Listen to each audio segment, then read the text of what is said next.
الحمد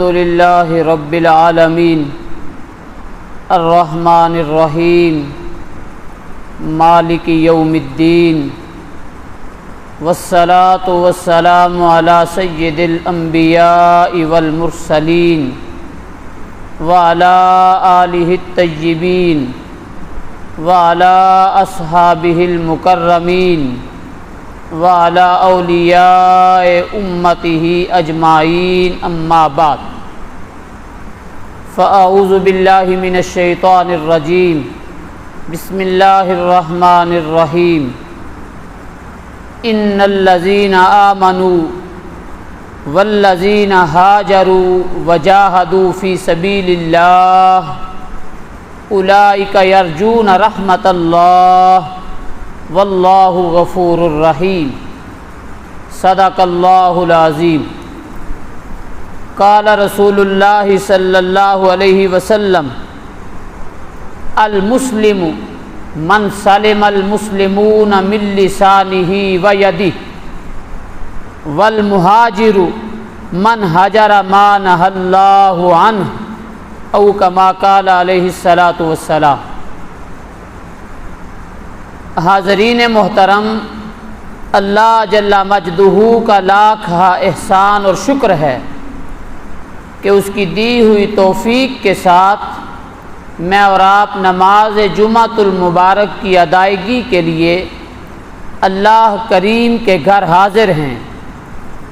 سو اللہ جل مجدہ میری اور آپ کی یہ حاضری اپنی بارگاہ میں قبول فرمائے۔ قرآن مجید کی جو آیہ مقدسہ بھی تلاوت کی اور حضور نبی اکرم صلی اللہ علیہ وسلم کے فرامین کی روشنی میں آقا علیہ السلام کی ایک حدیث طیبہ تلاوت فرمائی۔ سو آئیے قرآن و حدیث کی روشنی میں ہم اپنی گفتگو کا آغاز کرتے ہیں۔ اسلامی مہینوں کے اعتبار سے یہ ماہ مقدس صفر المصفر کا مہینہ چل رہا ہے۔ اس ماہ مقدس کے آخری عشرہ میں آقا دو جہاں تاجدار کائنات صلی اللہ علیہ وسلم نے مکہ سے مدینہ پاک کی طرف ہجرت فرمائی۔ سو آئیے ہجرت کا لغوی معنی کیا ہے؟ ہجرت کا لغوی معنی یہ کہ اپنے شہر، اپنے گاؤں اور اپنے دیہات کو چھوڑ کر کسی ایسی جگہ جا کر آباد ہو جانا جہاں روزگار، ذریعہ معاش اور زندگی گزارنا آسان ہو۔ اور شریعت کے زبان میں ہجرت کسے کہتے ہیں؟ شریعت کی زبان میں ہجرت کہتے ہیں اللہ اور اس کے رسول صلی اللہ علیہ وسلم کے احکامات کی پیروی کے لیے ایک شہر کو چھوڑ کر دوسری جگہ منتقل ہو جانا جہاں زندگی اللہ اور اس کے رسول کی تعلیمات کے مطابق گزارنا آسان ہو۔ سو آئیے قرآن مجید کی جو آیہ مقدسہ بھی تلاوت کی، اس میں اللہ نے کیا ارشاد فرمایا؟ ان الذین آمنوا، بے شک وہ لوگ جو ایمان لائے، والذین ہاجروا، اور ایمان لانے کے بعد انہوں نے راہ حق اختیار کرنے کے لیے ہجرت کی، وجاہدوا فی سبیل اللہ، اور اللہ کے راستے میں اس کی رضا کو پانے کے لیے جہاد کیا۔ اولئک یرجون رحمت اللہ، یہی وہ لوگ ہیں جو اللہ کی رحمت کے امیدوار ہیں۔ واللہ غفور الرحیم، اور اللہ بے شک بخشنے والا نہایت مہربان ہے۔ اس آیہ مبارکہ کے اندر اللہ نے جو لوگ اللہ کی رحمت کے امیدوار ٹھہرے ان کا بیان کیا ہے۔ بے شک وہ لوگ جو ایمان لائے، جنہوں نے کلمہ پڑھا لا الہ الا اللہ محمد الرسول اللہ صلی اللہ علیہ وسلم، کلمہ پڑھنے کے بعد اللہ کے راستے میں ہجرت کی، وجاہدوا فی سبیل اللہ، اور اللہ کے راستے میں جہاد کیا، پتہ یہ چلا ایمان کے بعد ہجرت، اور ہجرت کے بعد جہاد۔ جن لوگوں نے یہ چیزیں اختیار کی اولئک یرجون رحمت اللہ، یہی وہ لوگ ہیں جو اللہ کی رحمت کے امیدوار ہیں۔ اور پھر آقا دو جہاں تاجدار کائنات صلی اللہ علیہ وسلم کی حدیث پاک کی روشنی میں ہجرت کیا ہے؟ آقا علیہ السلام سے پوچھا گیا مسلمان کون ہے؟ مسلمان کون ہے؟ آقا علیہ السلام نے فرمایا المسلم من سلم المسلمون من لسانہ و یدہ۔ مسلمان کی تعریف آقا علیہ السلام نے کیا بیان فرمائی؟ مسلمان وہ ہے من سلم المسلمون من لسانہ و یدہ، فرمایا جس کی زبان اور جس کے ہاتھ سے دوسرے مسلمان محفوظ رہیں وہ مسلمان ہے۔ وہ مسلمان کی تعریف آقا علیہ السلام نے کیا بیان فرمائی؟ جس کی زبان اور جس کے ہاتھ سے دوسرے مسلمان محفوظ رہیں وہ مسلمان ہے۔ اور پھر پوچھا گیا مہاجر کون؟ آقا علیہ السلام نے فرمایا والمہاجر من ہجر نہى اللہ تعالی عنہ۔ مہاجر وہ جس نے ہر اس شے سے وہ رک گیا جس سے اللہ نے روکا ہے۔ مہاجر وہ والمہاجر من ہاجر نہى اللہ عنہ، مہاجر وہ ہے جو ہر اس کام سے رک گیا جس سے اللہ نے روکا ہے، وہ مہاجر ہے۔ گویا اس نے ہجرت اختیار کی اللہ کے راستے میں، برائی کے کاموں کو چھوڑ کر نیکی کے راستے پر چل پڑا۔ سو آقا علیہ السلام نے فرمایا مہاجر وہ ہے۔ سو آقا علیہ السلام نے جو سفر کے مہینہ میں ہجرت فرمائی، اس کا پس منظر کیا ہے؟ وجہ کیا تھی؟ قریش مکہ کی اذیتیں، تکلیفیں، مصائب، مشکلات۔ قریش مکہ نے اتنی تکلیفیں دیں، اتنے مصائب، اتنی الجھنیں پیدا کی کہ آقا علیہ السلام اور حضور کے صحابہ کا مکہ میں رہنا، زندگی گزارنا مشکل ہو گیا تھا۔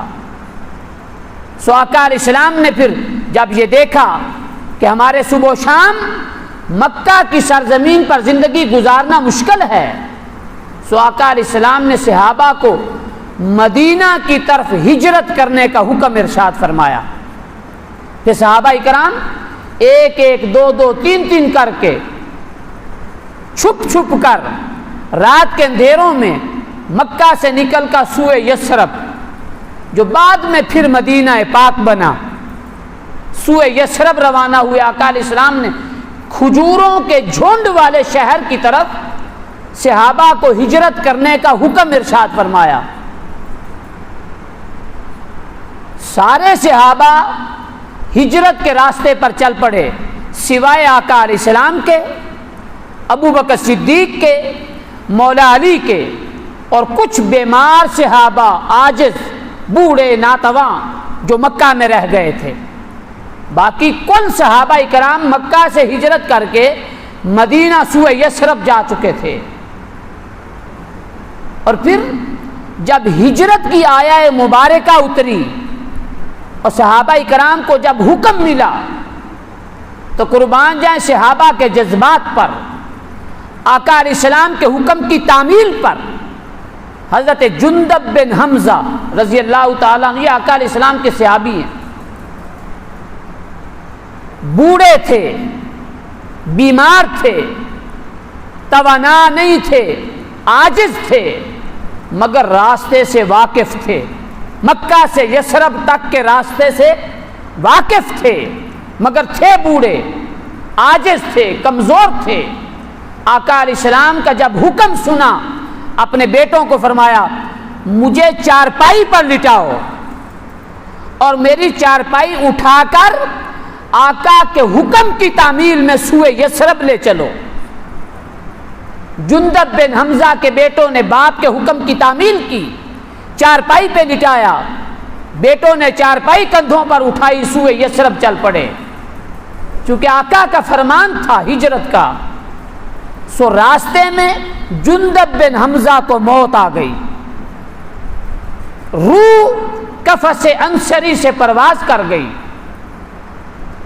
آقا علیہ السلام تک جب پیغام پہنچا، اطلاع ملی جندب بن حمزہ کا وصال ہو گیا، ہجرت کے راستے کا پہلا مسافر جندب بن حمزہ بیماری کی حالت میں سوئے یثرب جو روانہ ہوئے، ادھر روح قفس انصری سے پرواز ہوئی، ادھر رب کائنات نے جنت کے دریچے کھول دیے، فرمایا جندب بن حمزہ کے لیے جنت کے دروازے کھول دو۔ آقا علیہ السلام نے سنا تو حضور جندب بن حمزہ کے اس عمل سے متاثر ہوئے۔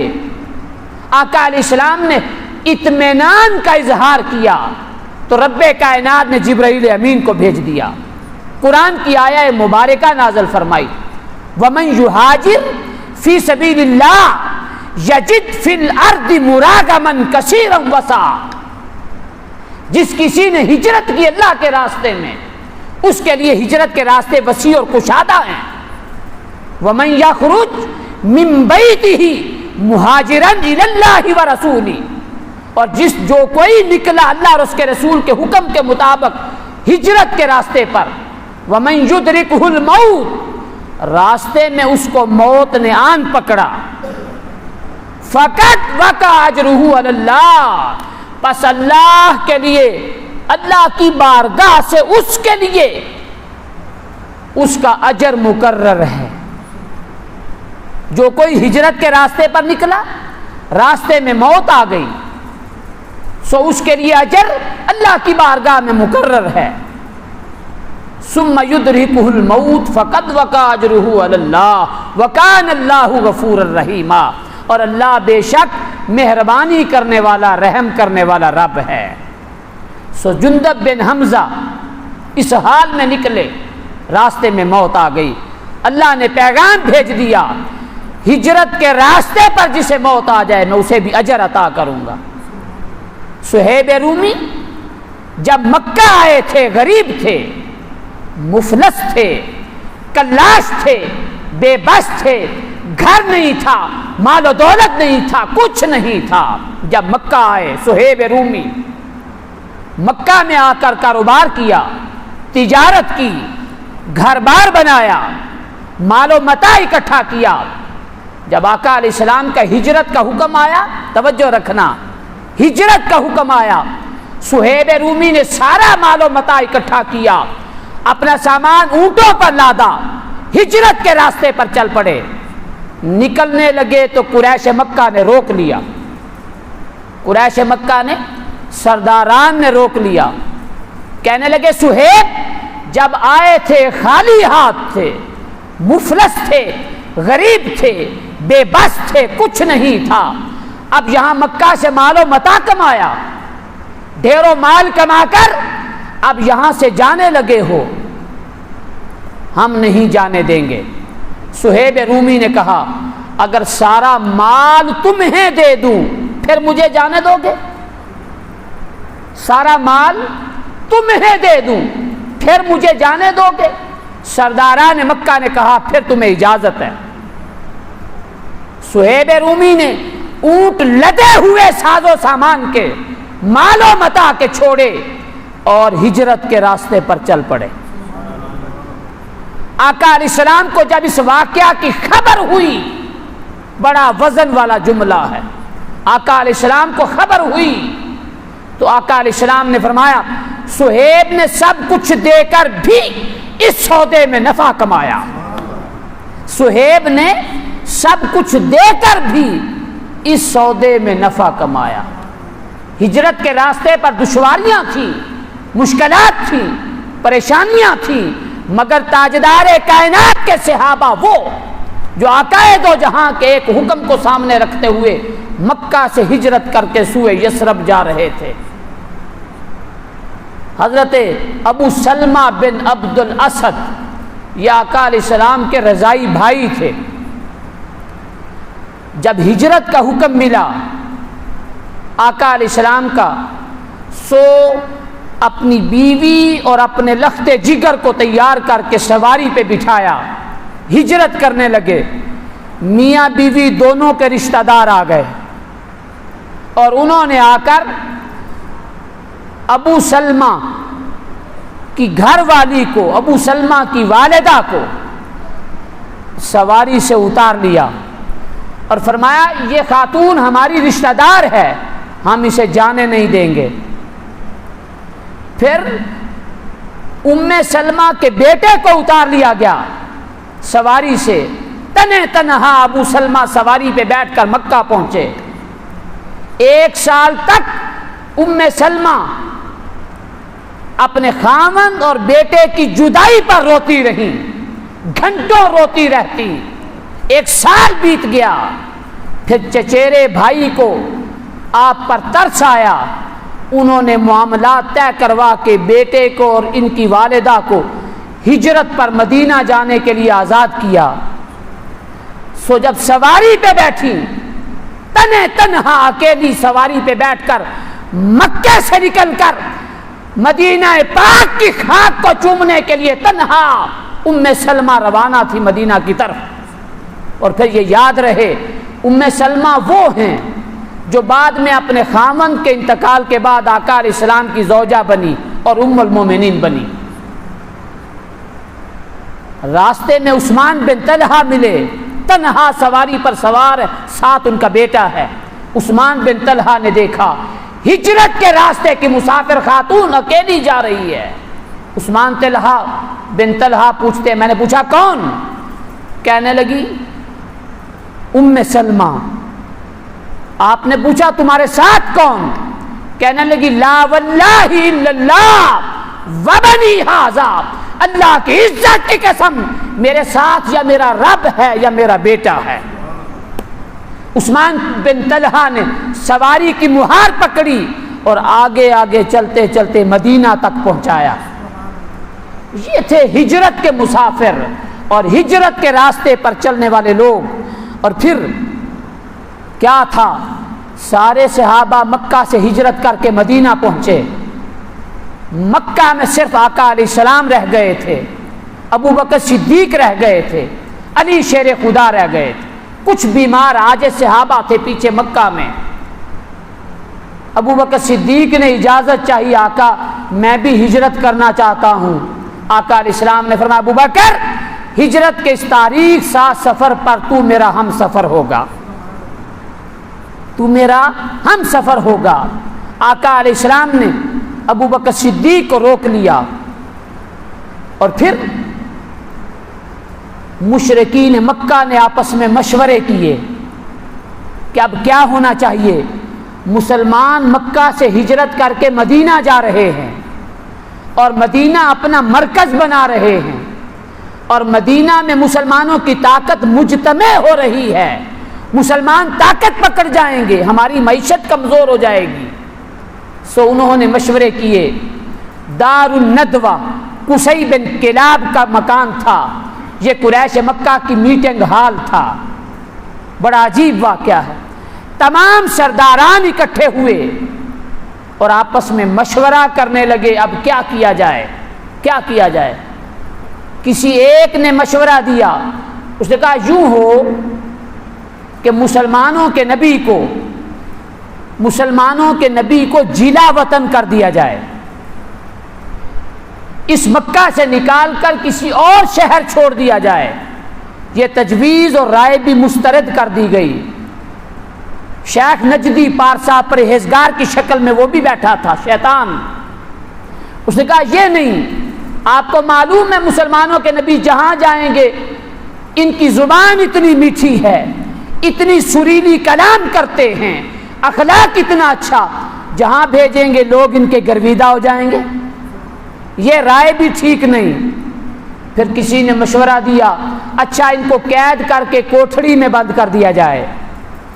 یہ تجویز بھی مسترد کر دی گئی کہ اگر کوٹھڑی میں قید کر دیا جائے گا ان کے چاہنے والے، ان کے پروانے جانثار وفادار جانوں کا نذرانہ دے کے انہیں آزاد کروا لیں گے. پھر تیسری رائے دی گئی اچھا تمام قبائل سے ایک ایک جوان لیا جائے، یک مشت حملہ کر دیا جائے، نہ جانے کس کی تلوار سے خون ہوگا، ان کا کام تمام ہو جائے گا. اس رائے کو قبول کر لیا گیا. آئیے اس کو قرآن مجید نے بیان کیا. وَإِذْ يَمْكُرُ بِكَ الَّذِينَ كَفَرُوا، وہ وقت یاد کرو جب کافر لوگ تدبیر کر رہے تھے، فریب کر رہے تھے کافر. وَإِذْ يَمْكُرُ بِكَ الَّذِينَ كَفَرُوا، کیا لِيُثْبِتُوكَ، یا انہیں جلا وطن کر دیا جائے، وَيَقْتُلُوكَ، یا انہیں قتل کر دیا جائے، او یخرجوک، یا انہیں جلا وطن کر کے باہر دور بھیج دیا جائے، یا انہیں قتل کر دیا جائے. وَيَمْكُرُونَ وَيَمْكُرُ اللَّهُ، کافر لوگ بھی مکر کر رہے تھے اور اللہ بھی ادھر تدبیر کر رہا تھا. کافر مکر کر رہے تھے، فریب کر رہے تھے، اللہ بھی ادھر تدبیر کر رہا تھا. واللہ خیر الماکرین، اللہ بہترین تدبیر کرنے والا، اللہ بہترین تدبیر کرنے والا. آقا علیہ السلام ساری رات عبادت میں مصروف رہے، رات کے پچھلے پہر اٹھے. آقا علیہ السلام نے فرمایا ادھر انہوں نے 100 قریش کے نوجوانوں نے آستانہ نبوت کا گھیراؤ کر لیا تھا. 100 جوانوں نے برہنہ ننگی تلواروں کے ساتھ عقائد و جہاں کے گھر کا محاصرہ کر کے کھڑے تھے، کب نکلیں اور ان کا کام تمام کر دیا جائے. اور آقا علیہ السلام اندر عبادت میں مصروف تھے. مولا علی شیر خدا کو اٹھایا. واہ، حضور نے فرمایا علی آج کی رات تم میرے بستر پر میری سبز چادر اوڑھ کے لیٹ جاؤ، اور یہ جو باہر کھڑے ہیں میری جان کے دشمن ہیں، انہی لوگوں کی امانتیں میرے پاس ہیں، کل تم صبح ہو ان کی امانتیں انہیں واپس کر کے تم بھی سوئے یثرب چلے آنا. آقا علیہ السلام نے مولا علی شیر خدا کو اپنے بستر پہ لٹایا. مولا علی سے بعد میں کسی نے پوچھا علی کبھی زندگی میں سکون بھی میسر ہوا، کبھی زندگی میں راحت بھی ملی؟ وہ علی جو موت کو ہر لمحہ اپنے سامنے رکھتے تھے، نہ جانے کب بلاوا آ جائے، وہ مولا علی عرض کرتے ہیں، کہتے ہیں ہاں ہجرت کی رات جب تاجدار کائنات نے مجھے اپنے بستر پہ لٹایا، اس رات مجھے اتنا سکون میسر ہوا، مجھے موت کا خوف بھی جاتا رہا. کیوں؟ آقا علیہ السلام نے فرمایا تھا صبح ان کی امانتیں دے کر تم بھی سوئے یثرب چلے آنا. مولا علی نے عرض کیا آقا باہر تو دشمنوں نے گھیراؤ کیا ہوا ہے، گھر کا محاصرہ ہے، ننگی تلواروں کے ساتھ، خطرناک ارادوں کے ساتھ، اور ایک مستقل پہرا دیتے ہوئے گھر کا محاصرہ کر کے کھڑے سرداران قریش. آقا علیہ السلام نے فرمایا علی تم اس کی فکر نہ کرو. آقا علیہ السلام نے زمین سے مٹی کی مٹھی اٹھائی، اٹھا کر سورہ یاسین کی تلاوت کرتے ہوئے فَهُمْ لَا يُبْصِرُونَ تک پہنچے. گھر کا دروازہ کھولا، سرداران کی طرف وہ مٹی کی مٹھی پھینک دی. پھر کیا تھا؟ ایک جھکڑ چلا، ایک آندھی چلی، سارے سرداران اپنی اپنی آنکھوں کو ملتے رہ گئے. تاجدار کائنات کا شباب ان کے درمیان سے نکل کر ابو بکر صدیق کے گھر پہنچ گیا. جب صبح ہوئی سرداران نے آقا علیہ السلام کی گھر کی دیوار کو پھلانگ کر اندر داخل ہوئے، چادر ہٹائی تو کیا دیکھا؟ آقائے دو جہاں کی جگہ مولا علی آرام فرما ہے۔ سرداران پوچھتے ہیں علی محمد مصطفیٰ کہاں ہیں؟ سو آپ نے لا علمی کا اظہار کیا، واپس چلے گئے۔ آقائے دو جہاں ابو بکر صدیق کے گھر پہنچے، جا کر گھر کا دروازہ کھٹکھٹایا، اندر سے ابو بکر صدیق نکلے، آقا علیہ السلام نے ملاقات کی۔ حضور نے فرمایا ابو بکر ہجرت کے راستے پر تو میرا ساتھی ہوگا۔ آقا علیہ السلام نے ابو بکر کو ساتھ لیا۔ ابو بکر صدیق نے جلدی سے اپنی بیٹی اسماء کو کھانا تیار کرنے کو کہا۔ اسماء بنت ابی بکر نے کھانا بنایا، مشکیزے میں پانی ڈالا، مگر کھانا باندھنے کے لیے، مشکیزے کا منہ باندھنے کے لیے کپڑا میسر نہیں تھا۔ اسماء نے جلدی جلدی سر کا دوپٹہ اتار کر اسے 2 ٹکڑے کیا۔ آقا دو جہاں یہ منظر تک رہے تھے۔ اسماء نے اپنا دوپٹہ پھاڑ کر 2 ٹکڑے کر کے ایک میں کھانا باندھا، ایک سے مشکیزے کا منہ باندھا۔ آقا علیہ السلام نے جب یہ منظر دیکھا، حضور نے فرمایا اسماء آج کے بعد تو ذات النطاقین ہے، 2 نوروں والی۔ واہ واہ واہ واہ واہ۔ کبھی ادھر آقا علیہ السلام نے عثمان غنی کو فرمایا تھا اے عثمان تیرے گھر کے اندر میری 2 بیٹیاں تیرے نکاح کے اندر آئیں، یکے بعد دیگرے، تو عثمان کو آقا علیہ السلام نے 2 نوروں والا فرمایا تھا۔ ادھر اسماء بنت ابی بکر کو آقا نے یہ منظر دیکھا کہ اسماء نے جلدی جلدی محبت کے ساتھ دوپٹہ پھاڑ کر 2 ٹکڑے کر کے ایک میں کھانا باندھا، ایک میں مشکیزے کا منہ باندھا۔ حضور نے فرمایا اسماء آج کے بعد تو ذات النطاقین ہے۔ آقا علیہ السلام نے ابوبکر صدیق کو ساتھ لیا، ہجرت کے راستے کی طرف چل پڑے۔ غار ثور پر پہنچے، کافر سرداران تلاش کرتے کرتے آقا کی ابوبکر صدیق کے گھر پہنچے۔ دروازہ کھٹکھٹایا، اندر سے اسماء بنت ابی بکر نکلی۔ ابو جہل نے پوچھا محمد مصطفیٰ کہاں ہیں، تیرا باپ ابو بکر کہاں ہے؟ تو اسماء نے لا علمی کا اظہار کیا۔ ابو جہل نے تیش میں آ کر اسماء کے تھپڑ رسید کیا۔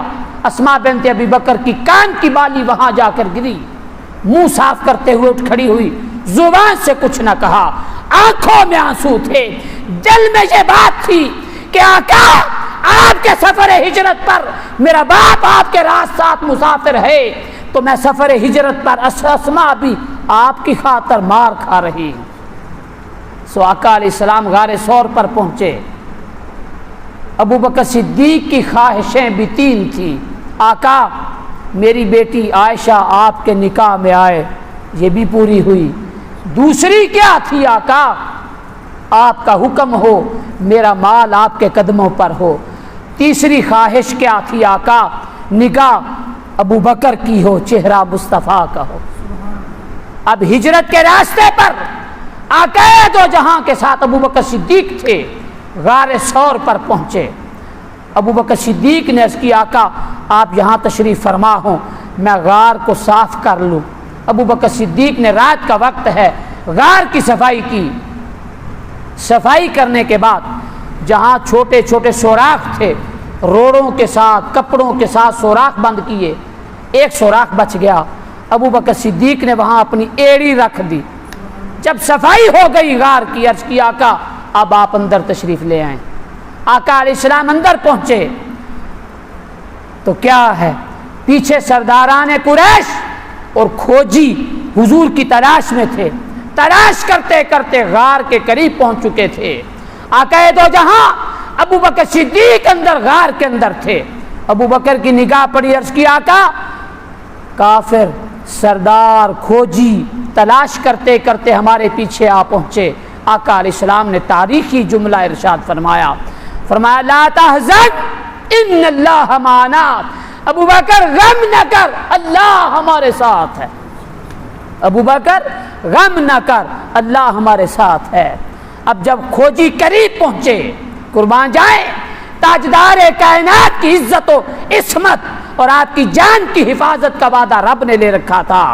رب کائنات نے مکڑی کو حکم دیا غار کے دروازے پر جالا بن دے۔ اور ادھر کبوتری کو حکم دیا کہ جلدی جلدی تنکے اکٹھے کر کے تنکوں پہ بیٹھ کے انڈے دے دے۔ جب کھوجی سرداران قریش آقا دو جہاں کو تلاش کرتے کرتے جب غار کے دروازے پر پہنچے، قدم تو یہ بتاتے ہیں کہ ادھر ہیں، قدمین تو یہ بتاتے ہیں کہ غار کے اندر ہیں، کھوجی یہاں تک تو پہنچے، مگر کیا تھا جب قریب پہنچے تو کبوتری پھر کر کے اڑ گئی، جو اڑی ان کے ہوش و عقل اڑ گئی۔ کھوجی کہتے ہیں یہاں ہیں، سرداران کہتے ہیں کھوجیوں کو کہ تمہاری عقل ماری گئی، یہاں ہوتے تو مکڑی جالا کیسے بنتی، یہاں ہوتے تو کبوتری انڈے کیسے دیتی۔ سو یہاں نہیں ہیں، وہ اس مقام پر پہنچ کر آقا دو جہاں کی تلاش میں، یہاں پر پہنچ کر کھوجی اپنی عقلوں کا ماتم کرتے ہوئے واپس جا نکلے۔ قربان جائے اندر ابو بکر صدیق ہیں آقا دو جہاں۔ ابو بکر صدیق کی خواہش کیا تھی؟ آقا نگاہ ابو بکر کی ہو، چہرہ مصطفیٰ کا ہو۔ آقا دو جہاں کی ران ہے حضور کی، ابو بکر صدیق کی ران مبارک ہے۔ آقا دو جہاں لیٹے، آرام کے لیے تھوڑی دیر سستا آ گئے، آنکھ لگ گئی۔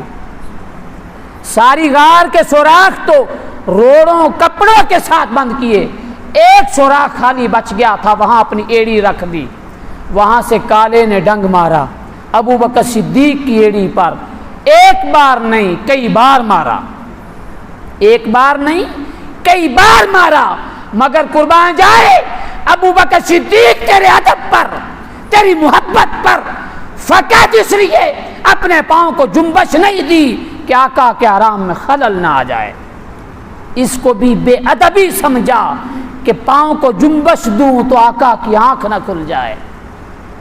ابو بکر صدیق کی پاؤں پر کالے نے کئی بار ڈنگ مارا، آنسو نکلے حضور کے رخسار پر گرے۔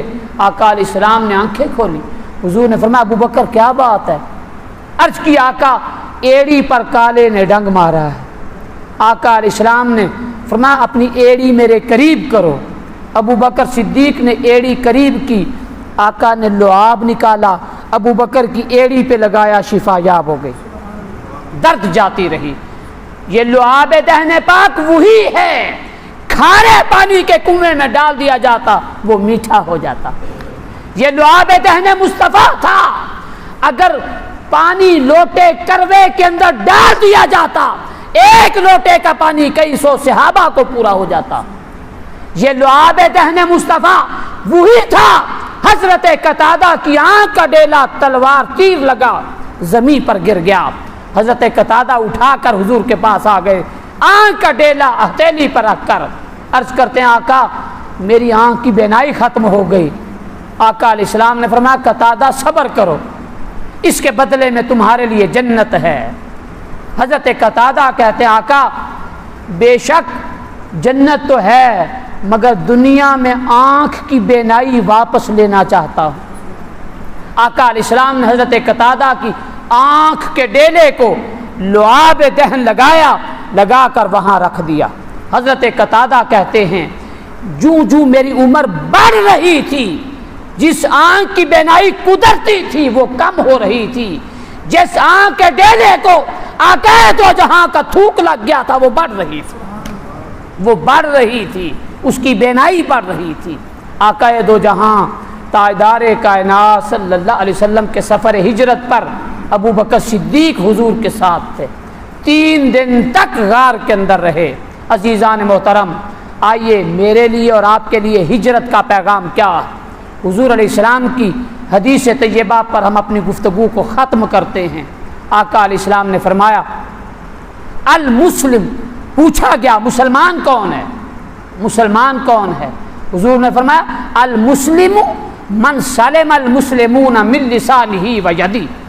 مسلمان کون ہے؟ حضور نے فرمایا مسلمان وہ جس کی ہاتھ اور زبان سے دوسرے مسلمان محفوظ رہیں، وہ مسلمان ہے۔ جس کی زبان اور جس کے ہاتھ سے دوسرے مسلمان محفوظ رہیں وہ مسلمان ہے۔ پھر پوچھا گیا مہاجر کون؟ مہاجر کون؟ آقا علیہ السلام نے فرمایا المہاجر من ہجر ما نہی اللہ عنہ، مہاجر وہ جو ہر اس کام سے رک گیا جس سے اللہ اور اس کے رسول نے روکا ہے۔ آئیے عزیزان محترم، آپ کے من کی دنیا پر دستک اور پیغام یہی ہے۔ آؤ ہجرت کے راستے پر میں اور آپ بھی چلیں، ہجرت کے راستے پر میں اور آپ بھی چلیں۔ ہجرت کیا ہے؟ یہ کہ ہم گناہوں کو چھوڑ کر نیکی کے راستے پر چل پڑیں، یہ میری اور آپ کی ہجرت ہے۔ وما علینا الا البلاغ المبین۔